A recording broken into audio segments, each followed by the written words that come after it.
S, ಈ ಬಗ್ಗೆ ನಮ್ಮ ಜೊತೆಗೆ ಕನೆಕ್ಟ್ ಆಗಿದ್ದಾರೆ. ಮೊದಲಿನಿಂದಲೂ ಕೊರಗಜ್ಜನ ದೇವಸ್ಥಾನಕ್ಕೆ ವಿರೋಧವನ್ನು ವ್ಯಕ್ತಪಡಿಸಿದ್ರು ನಿಮಿಷ್ ಅನ್ನುವರು ನಮ್ಮ ಜೊತೆಗೆ ಇದ್ದಾರೆ. ಸರ್ ನಮಸ್ತೆ. ಸರ್ ನಮಸ್ತೆ ಸರ್. ಸರ್, ಮುಖ್ಯವಾಗಿ 2-3 ವಿಚಾರಗಳಿದೆ ಇದರಲ್ಲಿ. ಯಾಕೆಂತ ಹೇಳಿದ್ರೆ ನನ್ನ ಪ್ರಕಾರ ಈ ಒಂದು ತೆರವು ಏನಿದೆ ಅದು ಕೊರಗಜ್ಜನ ಶಾಪವೇ ಅನಿಸ್ತಾ ಇದೆ ಸರ್. ಯಾಕೆಂತ ಹೇಳಿದ್ರೆ ಹಲವು ದಿನಗಳ ಹಿಂದೆ ಅಲ್ಲಿನ ಸಮಿತಿಯ ಯಾರಿಗೋ ಒಬ್ಬರಿಗೆ ಹುಷಾರಿಲ್ಲದಾಗ್ತದೆ, ಆಮೇಲೆ ಬೀಗ ಹಾಕ್ತಾರೆ, ಅವರು ಎಸ್ಕೇಪ್ ಆಗ್ತಾರೆ ಆ ಸ್ಥಳದಿಂದ, ನಂತರ ಈ ತೆರವು ಕಾರ್ಯಾಚರಣೆಗಳಾಗ್ತಾ ಇದೆ. ಸರ್, ಏನಿದೆ ಇದರ ಬಗ್ಗೆ ಮಾಹಿತಿ ನಿಮ್ಮ ಹತ್ರ ಅಂತ?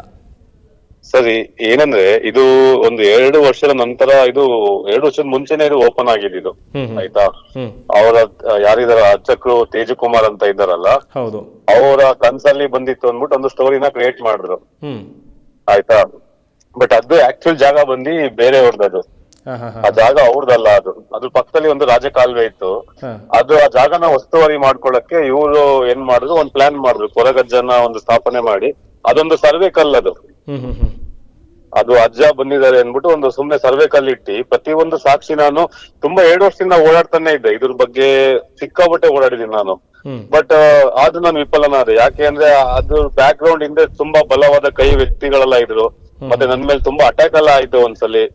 ನಾನು ಆದ್ರೂ ನಾನು ನಿಲ್ಸ್ತಿಲ್ಲ. ಇದ್ರ ಬಗ್ಗೆ ತುಂಬಾ ಓಡಾಡಕ್ ಸ್ಟಾರ್ಟ್ ಮಾಡ್ಕೊಂಡೇ ಬಂದೆ. ಈಗ್ಲೂ ಓಡಾಡ್ತಾನೆ ಇದ್ದೆ.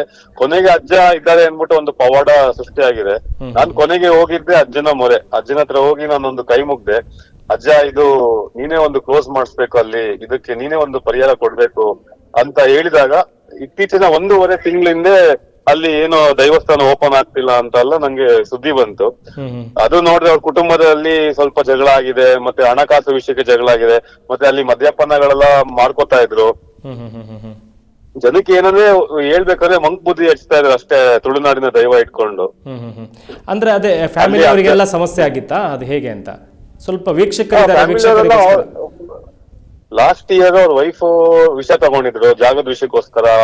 ಆ ಉಂಡಿ ಕಾಸ್ ವಿಷಯಕ್ಕೋಸ್ಕರ ಅವ್ರ ಚಿಕ್ಕಪ್ಪಂಗೆನೆ ಜಗಳ ಆಗಿತ್ತು. ಅವ್ರ ಸ್ವಂತ ಚಿಕ್ಕಪ್ಪ ಅವ್ರಿಗೆನೆ ಟೆಸ್ಟ್ ಮಾಡ್ಕೊಂಡಿದ್ರು, ಅವ್ರವ್ರಿಗೆ ಜಗಳ ಆಗಿತ್ತು. ಆಮೇಲೆ ಅವ್ರ ಸ್ವಂತ ಚಿಕ್ಕಪ್ಪ ಟ್ರಸ್ಟಿನೇ ಸ್ಟೇಟ್ಮೆಂಟ್ ಕೊಟ್ರು, ಇಲ್ಲಿ ನಾವೇ ಸರಿಗಿಲ್ಲ, ನಾವೇ ಮೋಸ ಮಾಡಿದೀವಿ, ಡ್ರಿಂಕ್ಸ್ ಎಲ್ಲ ಸೇಲ್ ಮಾಡ್ಕೊಂಡಿದೀವಿ ಅಂತ. ಈಗ ಲೈವ್ ಸ್ಟೇಟ್ಮೆಂಟ್ ಏನ್ ಕೊಡ್ತಾ ಇದಾರೆ ಅಂದ್ರೆ, ಈಗ ಅರ್ಚಕರು ಬಂದಿದ್ದಾರೆ ಅಲ್ಲಿಗೆ. ಅವ್ರು ಬಂದ್ಬಿಟ್ಟು ಇನ್ನೊಂದು ಮಾಧ್ಯಮದಲ್ಲಿ ಏನ್ ಹೇಳ್ತಾ ಇದಾರೆ ಅಂದ್ರೆ, ನಾನು ಓಪನ್ ಮಾಡ್ತೀನಿ, ಮತ್ತೆ ಇನ್ನೊಂದ್ ಜಾಗದಲ್ಲಿ ಓಪನ್ ಮಾಡ್ತೀವಿ, ನಮ್ಗೆ ರಾಜಕಾಲುವೆ ಇದ್ದಿದ್ ಪಕ್ಕದಲ್ಲಿ ಗೊತ್ತಿರ್ಲಿಲ್ಲ ಅನ್ಬಿಟ್ಟು ಈಗ ಇನ್ನೊಂದ್ ತರ ಕತೆ ಕಟ್ತಾ ಇದಾರೆ. ಬಟ್ ಅವರಿಗೆ ಗೊತ್ತಾಗ್ಬೇಕಿತ್ತು. ಯಾಕೆಂತ ಹೇಳಿದ್ರೆ ಇಲ್ಲದಿದ್ರೆ ನೋಡಿ ಇಷ್ಟೆಲ್ಲ ಸಮಸ್ಯೆಗಳಾಯ್ತು. ಅಂದ್ರೆ ಆ ಜಾಗದ ವಿಚಾರಕ್ಕೆ ಸಂಬಂಧಪಟ್ಟಂತೆ ಅವರ ಮನೆ ಕುಟುಂಬದಲ್ಲೇ ಕಲಹ ಆಯ್ತು. ಮತ್ತೆ ನಾನು ಕೇಳ್ಪಟ್ಟಂಗೆ ಅವರ ಮನೆಯವರಿಗೇನೆ ಅನಾರೋಗ್ಯದಿಂದ 1-2 ತಿಂಗಳಿಂದ ಹಾಸ್ಪಿಟಲ್ ಅಲ್ಲೇ ಇದ್ರು ಅಂತ. ಅಂದ್ರೆ ಸಾವು ಬದುಕಿನ ನಡುವೆ ಹೋರಾಡ್ತಾ ಇದ್ರು ಅಂತ ಎನ್ನುವಂತ ಮಾಹಿತಿ ಕೂಡ ಇದೆ. ಏನಾಗಿತ್ತು ಎಕ್ಸಾಕ್ಟ್ ಆಗಿ? ಇದೆಲ್ಲ ಶಾಪ ಅಂತ ಅನಿಸ್ತಾ ಇಲ್ವಾ ಅಂತ ಅವರಿಗೆ? ನೋಡಿ ಈಗ ಮತ್ತೆ ಬಂದವರು. ಅದು ಶಾಪನೆ ಸರ್. ಸತ್ಯವಾದ ಮಾತು ಏನಂದ್ರೆ ಶಾಪನೆ ಅದು. ನೋಡಿ ಈಗ ನಮ್ಮ ನುಡಿ ಇರೋದೇನಿಲ್ಲಿ, ನಾವು ನಿಯತ್ತಾಗಿ ದುಡ್ದಿರೋ ಸಂಪಾದನೆ ಮಾಡಿರೋ ದುಡ್ಡೇ ನಮಗ್ ಸಿಗಲ್ಲ.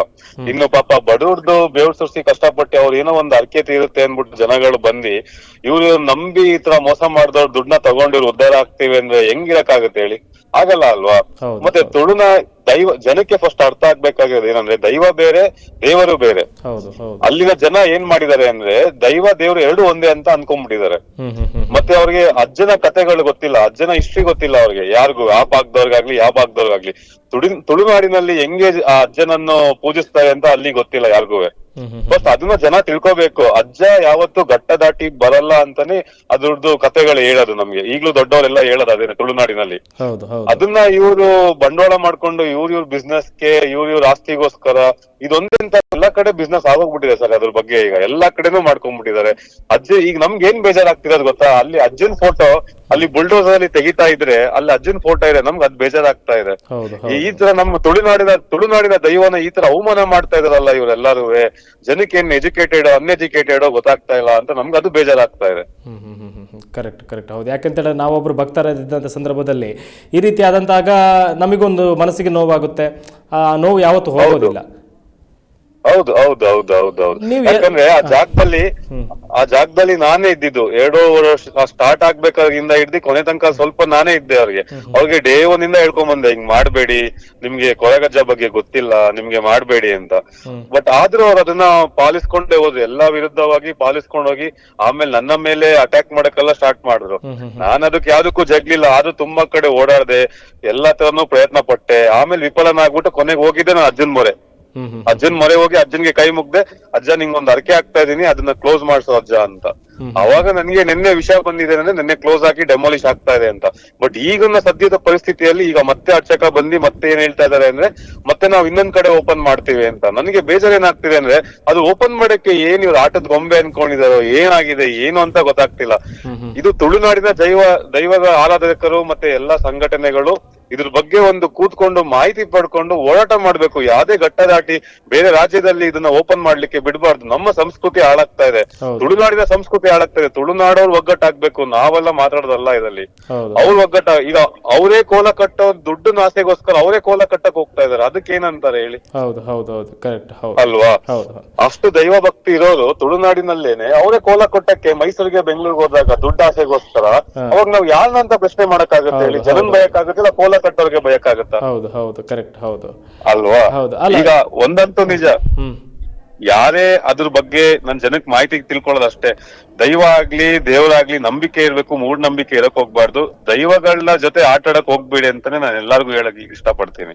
ಓಕೆ ಸರ್, ಈಗ ನೀವು 2 ವರ್ಷದಿಂದ ಹೋರಾಟ ಮಾಡ್ತಾ ಇದ್ದೀರಿ ಅಂತ ಹೇಳಿದ್ರಲ್ಲ, ಹೇಗೆ ಏನಾಗಿತ್ತು ಸರ್? ಯಾವ ರೀತಿ ಹೋರಾಟ ನಿಮ್ದು ಹೇಗಿತ್ತು ಅಂತ? ಸರ್, ಹೋರಾಟ ಅಂದ್ರೆ ಅಲ್ಲಿ ನಡೀತಾ ಇದ್ದು ವಿರುದ್ಧ ಅಲ್ಲಿ ತುಂಬಾ ಅನೈತಿಕ ಚಟುವಟಿಕೆಗಳಾಗ್ತಿತ್ತು ಸರ್. ಅಲ್ಲಿ ಹನಿ ಟ್ರ್ಯಾಪ್ ಆಗಿತ್ತು. ಒಂದ್ ಹುಡ್ಗಿ ಏನೋ ಒಂದು ಕೋರಿಕೆ ಕೇಳ್ಕೊಂಡ್ ಬರ್ತೀನಿ ಅಂತ ಹೇಳ್ದಾಗ, ಒಂದ್ ಪರಿಹಾರ ಕೇಳ್ಕೊಂಡ್ ಬಂದಾಗ ಏನಾಗಿತ್ತು, ಆ ಹುಡ್ಗಿ ನಂಬರ್ ತಗೊಂಡು ಈ ಕೋಲ ಕಟ್ಟವರು ಯಾರೋ ಗೊತ್ತಿಲ್ಲ ಅಲ್ಲ, ಅರ್ಚಕರು ಯಾರೋ ತಗೊಂಡು ಅವ್ರಿಗೆ ಬೇರೆ ಅಶ್ಲೀಲವಾದ ಫೋಟೋಗಳನ್ನ ಕಳ್ಸ್ಕೊಂಡು ಅವ್ರಿಗೆ ಅದೆಲ್ಲ ಟ್ರ್ಯಾಪ್ ಆಗಿ ಅದು 1 ಲಕ್ಷಕ್ಕೆ ಸೆಟ್ಲ್ಮೆಂಟ್ ಆಗಿ ಮೈಸೂರಲ್ಲಿ ಅದೆಲ್ಲ ವಿಷಯ ನಡೆದಿತ್ತು. ಅದು ಜನಕ್ಕೆ ಎಲ್ಲಾರ್ಗು ನಾವು ರೆಕಾರ್ಡಿಂಗ್ ತಿಳಿಸಿದ್ವಿ ಒಂದು ಚಾನಲ್ ಮುಖಾಂತರ. ಬಟ್ ಆದ್ರೂ ಜನ ಯಾರು ಅದ್ರ ಬಗ್ಗೆ ತಲೆ ಕೆಡ್ಸ್ಕೊಳ್ದೇನೆ ಅಲ್ಲಿಗೆ ಹೋಗ್ತಾ ಇದಾರೆ. ಅದೇ ನಾನು ಹೇಳ್ತಾ ಇಲ್ಲ, ಜನ ಮಾಡ್ಲೋ ಜಾತ್ರೆ ಮಾಡ್ಲೋ ಅಲ್ಲಿ ತುಂಬಾ ನಡೀತಾ ಇದೆ ಸರ್. ಅಲ್ಲಿ ತುಳುನಾಡಿನ ಕ್ರಮ ಯಾವ್ದು ಪಾಲಿಸ್ತಾ ಇಲ್ಲ. ಮೊದಲನೇದಾಗಿ ಅಲ್ಲಿ ಅಜ್ಜನೇ ಇಲ್ಲ ಸರ್, ಅಜ್ಜ ಹೋಗಕ್ ಚಾನ್ಸೇ ಇಲ್ಲ. ತುಳುನಾಡಿನಲ್ಲಿ ಬಿಟ್ಟಿನ ಅಜ್ಜ ಎಲ್ಲೂ ಹೋಗಕ್ಕೆ ಚಾನ್ಸೇ ಇಲ್ಲ. ಅದು ನಾನ್ ಮೈಸೂರಿನಾಗಿ ನಾನು ಅದ್ರ ಬಗ್ಗೆ ಮಾತಾಡ್ತಾ ಇದೀನಿ ಅಂದ್ರೆ ನಾನು ಅದ್ರ ಬಗ್ಗೆ ತಿಳ್ಕೊಂಡ್ ಮಾತಾಡ್ತಾ ಇದೀನಿ. ಅಲ್ಲಿ ಮದ್ಯಪಾನಗಳಾಗ್ಬೋದು, ಏನೇ ಬಂದ್ರೆ ಅದನ್ನೆಲ್ಲ ಮಾರಾಟ ಮಾಡ್ಕೊಳ್ಳೋದು. ಮತ್ತೆ ಆ ಜಾಗ ಒಂದು ಇಲ್ಲ ಅಂದ್ರೆ ಒಂದು 6 ಕೋಟಿ 7 ಕೋಟಿಗೆ ಹೋಗುತ್ತೆ ಸರ್. ಅಲ್ಲಿ ಅವ್ರು ಒತ್ತುವರಿ ಮಾಡ್ಕೊಂಡಿದಾರಲ್ಲ, ಆ ಜಾಗಕ್ಕೋಸ್ಕರನೇ ಇವ್ರು ಅದನ್ನ ಅಲ್ಲಿ ಒಂದು ಸರ್ವೆ ಕಲ್ಲು ಇಟ್ಬಿಟ್ಟು ಸ್ಥಾಪನೆ ಮಾಡಿದ್ದು. ಅದು ಆಕ್ಚುಲಿ ಬಂದು ಉಡುಪಿ ಹೊಡೆದದು. ಓಕೆನಾ, ರಾಧಾಕೃಷ್ಣ ಅಂತ ಏನೋ ಇದೆ, ನಂಗೆ ಕರೆಕ್ಟ್ ಆಗಿ ನೇಮ್ ಗೊತ್ತಿಲ್ಲ. ಬಟ್ ಆ ಜಾಗದಲ್ಲಿ ಇವ್ರ ಯಾರು ಅರ್ಚಕರು ತಾತ ಇದ್ದಾರಲ್ಲ, ಅವರಲ್ಲಿ ವಾಚ್ಮ್ಯಾನ್ ಆಗಿದ್ರು. ಆಯ್ತಾ, ಅವ್ರ ಮಕ್ಳೆಲ್ಲರೂ ಫಾರಿನ್ ಅಲ್ಲಿ ಇದ್ದಾರೆ. ಅವ್ರ ಬಗ್ಗೆ ಇವ್ರು ಚೆನ್ನಾಗಿ ಸ್ಟಡಿ ಮಾಡ್ಕೊಂಡು ಇದಕ್ಕೆ ಯಾರು ಹಿಂದಿಲ್ಲ ಮುಂದಿಲ್ಲ ಅಂತ ತಿಳ್ಕೊಂಡು ಆ ಜಾಗಕ್ಕೆ ಇವ್ರೇನ್ ಮಾಡಿದ್ರು, ಒಂದ್ ಸರ್ವೆ ಕಲ್ಲಿ ಇಟ್ಬಿಟ್ಟು ಕೊರಗಜ್ಜ ಬಂದಿದ್ದಾರೆ. ಕೊರಗಜ್ಜ ಅಂದ್ರೆ ಏನು? ಮನೇಲೆ ನೆನ್ಸ್ಕೊಂಡ್ರೆ ಒಳ್ಳೆ ಕೆಲ್ಸ ಇದ್ರೆ ಅದ್ ಹಾಗೆ ಆಗುತ್ತೆ. ಜನ ಏನಂತ ಮ್ಯಾನಿಪುಲೇಟ್ ಆಗಿದ್ದಾರೆ ಅಂದ್ರೆ ಆ ಜಾಗಕ್ಕೆ ಹೋದ್ರೆ ಕೊರಗಜ್ಜ ನಮ್ಗೆ ಒಳ್ಳೇದಾಗ್ತಾ ಇದೆ ಅನ್ಬಿಟ್ಟು ಜನ ಹತ್ರ ಬರ್ತಾ ಇದಾರೆ. ಅಲ್ಲಿ ಇದೆಲ್ಲ ನಡೆದಿದೆ ಸರ್ ಆ ಜಾಗದಲ್ಲಿ. ಇದರಿಂದ ಇಷ್ಟೆಲ್ಲ ಕುತಂತ್ರಗಳಿದೆ ಅಂತ ತುಂಬಾ ಕುತಂತ್ರಗಳಿದೆ. ಮತ್ತೆ ಅದ್ರ ಆದ್ಮೇಲೆ ಮುಂದೆ ನೋಡಿ ಗುಳಿಗ ಅಂತ ಓಪನ್ ಮಾಡಿದ್ದಾರೆ. ಯಾರು? ಅವ್ರ ರಿಲೇಷನ್. ಅವರು ಕತೆ ಸೃಷ್ಟಿ ಮಾಡಿ ನಮ್ ಕನ್ಸಲ್ಲಿ ಅಜ್ಜ ಬಂತು, ಇದು ಗುಳಿಗ ದೈವ ಬಂತು ಅಂತ. ಏನೋ ಏನ್ ಸರ್, ನಾವು ನಿಜಾಗ್ಲೂ ಅವ್ರಿಗೆ ಬೈಯೋದಲ್ಲ ಸರ್, ಜನಗಳಿಗೆ ಬೈಬೇಕು. ಜನ ಸರಿ ಇಲ್ಲ ಸರ್. ಜನ ಮಾಡ್ಲೋ ಜಾತ್ರೆ ಮಾಡ್ಲೋ ನಾವ್ ಎಷ್ಟೇ ನೆಗೆಟಿವ್ ಆಗ್ಲಿ ಏನೇ ಹೇಳಿ ಜನಕ್ಕೆ ಅರ್ಥ ಆಗ್ತಾ ಇಲ್ಲ ಅದನ್ನ. ಮತ್ತೆ ಎಷ್ಟೋ ಜನ ಯೂಟ್ಯೂಬರ್ಸ್ ಗಳು ಎಲ್ಲ ದುಡ್ಡಾಸೆಗೋಸ್ಕರ ಎಲ್ಲ ಪ್ರಮೋಷನ್ ಮಾಡ್ತಾರೆ. ಹೌದೌದು, ಅದು ಸಹ ಕೇಳ್ಪಟ್ವಿ. ಕೆಲವರೆಲ್ಲ ಯೂಟ್ಯೂಬರ್ಸ್ ಎಲ್ಲ ಏನ್ ಮಾಡಿದಾರೆ ಅಂತ ಹೇಳಿದ್ರೆ ಅಲ್ಲಿ ದುಡ್ಡು ಕೊಟ್ಟಿದ್ರು ಪ್ರಮೋಷನ್ಗೋಸ್ಕರ. ಆ ಪ್ರಮೋಷನ್ ಪವಾಡ ಹಾಗೆ ಹೀಗೆ ಅಂತ ತೋರಿಸ್ಬಿಟ್ಟಿದ್ದಾರೆ ಅಂತ. ಸರ್, ಪವಾಡ ಏನಿಲ್ಲ ಸರ್. ಒಂದು ಹೇಳ್ತೀನಿ, ಅರ್ಥ ಮಾಡ್ಕೊಳ್ಳಿ. ಒಬ್ಬ ಮನುಷ್ಯನ ಮೇಲೆ ಇನ್ನೊಬ್ಬ ಮನುಷ್ಯ ನಿಂತಿ ಅವನ್ ಮೇಲೆ ಇನ್ನೊಬ್ಬ ಮನುಷ್ಯ ನಿಂತ್ರೆ ಆಟೋಮೆಟಿಕ್ ಆಗಿ ಕೆಳಗಡೆ ಬಿದ್ದೊಂದ್ ಮೇಲ್ಗಡೆಯಿಂದ ಬೀಳ್ಲೇಬೇಕು.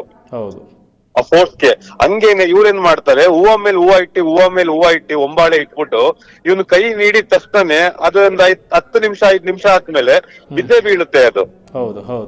ಅದು ಜನ ಏನ್ ಅನ್ಕೋತಾ ಇದಾರೆ, ದೈವ ನಮ್ಗೆ ವರ ಕೊಡ್ತು. ಇವ್ರು ಆತರ ಮಂಕ್ ಬುದ್ಧಿ ಹಚ್ತಾ ಇದಾರೆ ಎಲ್ಲಾರ್ಗು.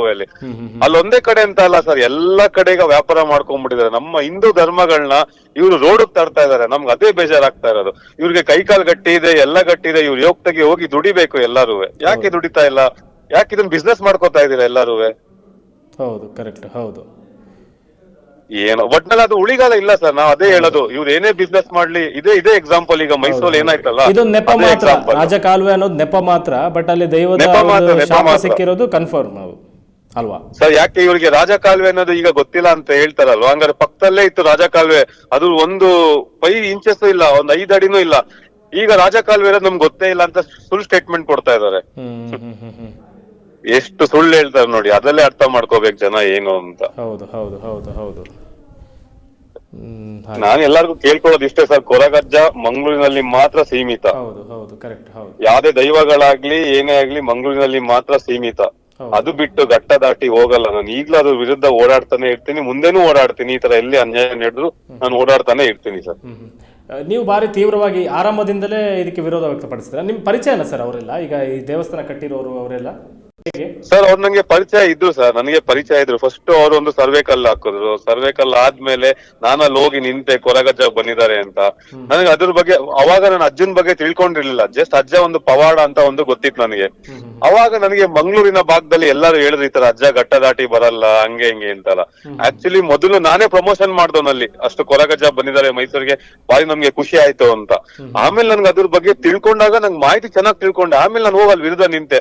ಅವರಲ್ಲಿ ಶಾಸ್ತ್ರ ಹೇಳಕ್ ಸ್ಟಾರ್ಟ್ ಮಾಡಿದ್ರು, ಜಾತಕ ಹೇಳಕ್ ಸ್ಟಾರ್ಟ್ ಮಾಡಿದ್ರು, ಮತ್ತೆ ಅರ್ಶನ ಕುಂಕುಮ ಹಣ್ಣು ಕಾಯಿ ಮನೆಗೆಲ್ಲ ಕಾಯಿ ಕೊಡಕ್ಕೆಲ್ಲ ಸ್ಟಾರ್ಟ್ ಮಾಡಿದ್ರು. ನಾನು ಅವ್ರಿಗೆ ಇದನ್ನ ಹೇಳ್ದೆ, ಹಿಂಗೆಲ್ಲ ಮಾಡಂಗಿಲ್ಲ, ದಯವಿಟ್ಟು ಯಾಕೆ ಹಿಂಗ್ ಮಾಡ್ತಾ ಇದೀರಾ ನಿಲ್ಸಿ ಅಂದ್ರೆ ಕೇಳ್ತಾನೆ ಇರ್ಲಿಲ್ಲ. ಎಲ್ಲ ತುಂಬಾ ಅನೈತಿಕ ಚಟುವಟಿಕೆಗಳೆಲ್ಲ ನಡೀತು ಸರ್ ಅಲ್ಲಿ. ಮತ್ತೆ ಕುಡ್ಕೊಂಬಂದ್ ನೈಟ್ ಪಾರ್ಟಿ ಮಾಡೋದು, ಗಾಂಜಾ ಹೊಡಿಯೋದು, ಇದೆಲ್ಲ ನಡೀತಾ ಇತ್ತು ಅಲ್ಲಿ. ಅವ್ರ ಸ್ವಂತ ಚಿಕ್ಕಪ್ಪನೇ ಸ್ಟೇಟ್ಮೆಂಟ್ ಕೊಟ್ಟಿದ್ದಾರೆ ಅಲ್ಲಿ, ಗಾಂಜಾ ಕೇಸ್ ಹಾಕಿ ಅವ್ರ ಮೇಲೆ ಅನ್ಬಿಟ್ಟು ಅಂತ. ಆ ರೆಕಾರ್ಡಿಂಗ್ ನನ್ನ ಹತ್ರ ಈಗ್ಲೂ ಇದೆ ಮೊಬೈಲ್ ಅಲ್ಲಿ, ಅವ್ರ ಸ್ವಂತ ಚಿಕ್ಕಪ್ಪ ಹೇಳಿರೋದು.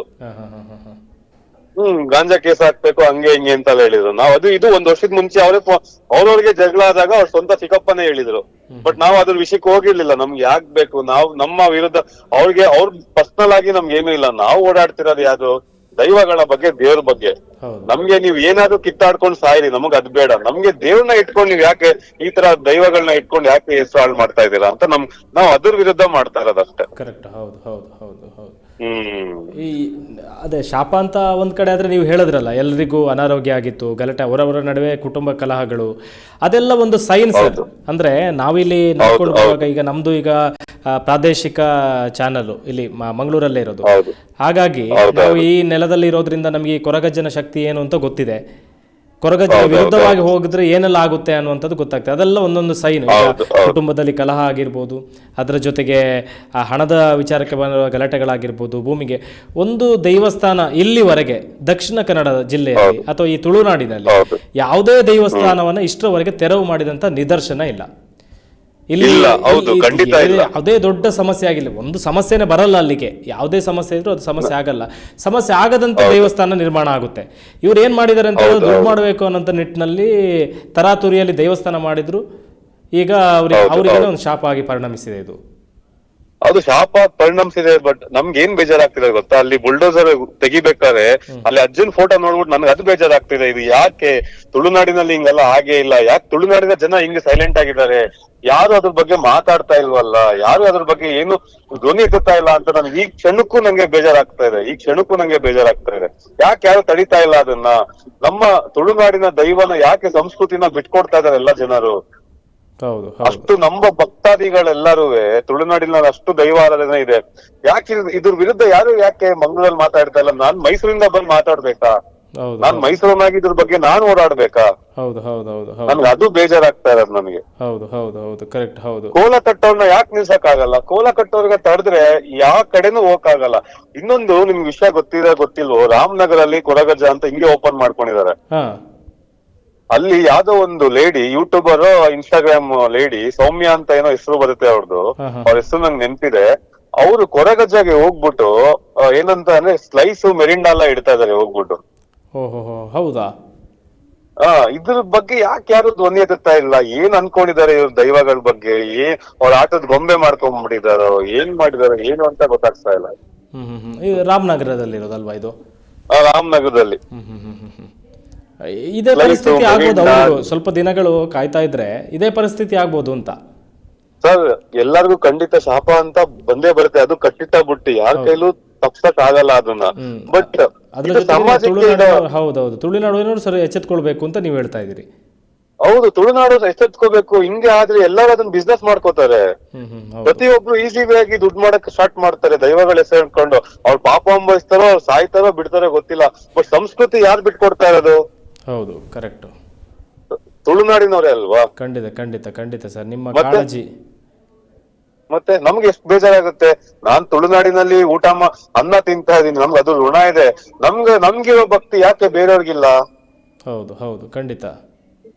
ಈಗ ಅವ್ರು ತಡೆದ್ರೆ ಈಗ ಅಲ್ಲಿ ಯಾರು ಹೋಗ್ ಚಾನ್ಸೇ ಇಲ್ಲ, ಯಾರು ಮಾಡಲ್ಲ ಅದನ್ನ.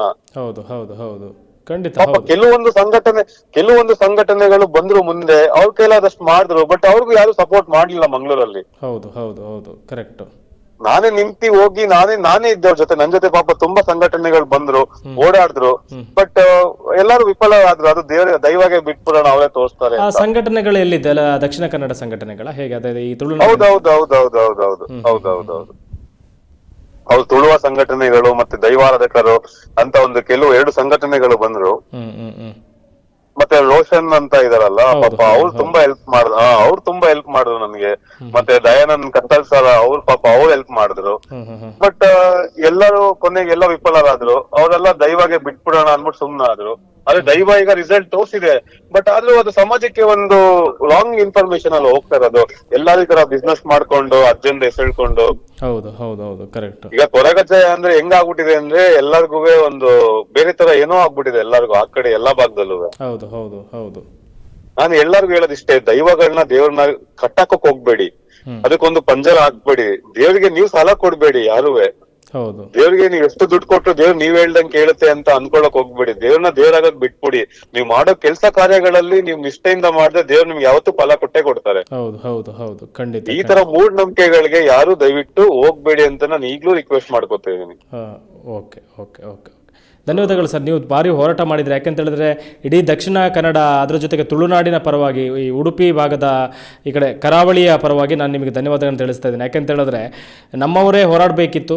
ಆದರೆ ನಮ್ಮವರಲ್ಲೂ ಕೆಲವು ಹೋರಾಟ ಮಾಡಿದ್ದಾರೆ. ಅದರ ಮೇಲಾಗಿ ನೀವು ಮೈಸೂರಿನವರಾಗಿ ಇಂತಹ ಒಂದು ಸಂಸ್ಕೃತಿಯನ್ನು ಮಾಡಬೇಡಿ, ಕೊರಗಜ್ಜನನ್ನ ತುಳುನಾಡಿನಲ್ಲೇ ಪೂಜಿಸಿ, ಅದು ಬಿಟ್ಟು ಘಟ್ಟದ ಮೇಲೆ ಬಂದು ಪೂಜಿಸುವಂಥ ಯಾವುದೇ ಒಂದು ಆ ಥರ ಕೆಲಸಗಳನ್ನು ಮಾಡಬೇಡಿ ಎನ್ನುವಂಥ ತಿಳಿ ಹೇಳಿದ್ರಿ ಅವರಿಗೆ. ಇಡೀ ತುಳುನಾಡಿನ ಪರವಾಗಿ ನಾವು ನಿಮಗೆ ಧನ್ಯವಾದಗಳನ್ನು ತಿಳಿಸ್ತಾ ಇದ್ದೇವೆ ಸರ್. Thank you sir. ಧನ್ಯವಾದಗಳು. Thank you sir. ಓಕೆ. ಸತ್ಯ, ಸ್ಪಷ್ಟ, ನೇರ ಸುದ್ದಿಯೊಂದಿಗೆ U+ TV. ಇದು ಹೊಸತನದ ಸಂಕಲನ.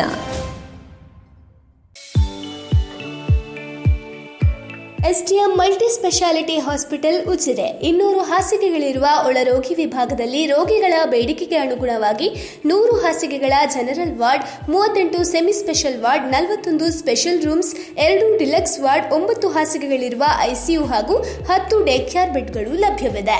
ವೈಯಕ್ತಿಕ ಅನುಭೂತಿ ಶುಶ್ರೂಷೆ ಮತ್ತು ಕಡಿಮೆ ಅಡ್ಡ ಸೋಂಕಿನೊಂದಿಗೆ ಸುಸಜ್ಜಿತ ಕೇಂದ್ರ. ಶ್ರೀ ಧರ್ಮಸ್ಥಳ ಮಂಜುನಾಥೇಶ್ವರ ಮಲ್ಟಿ ಸ್ಪೆಷಾಲಿಟಿ ಆಸ್ಪತ್ರೆ ಉಜಿರೆ. ಸಂಪರ್ಕಿಸಿ 08256295611 ಅಥವಾ 08256295616 ಅಥವಾ 7760397878.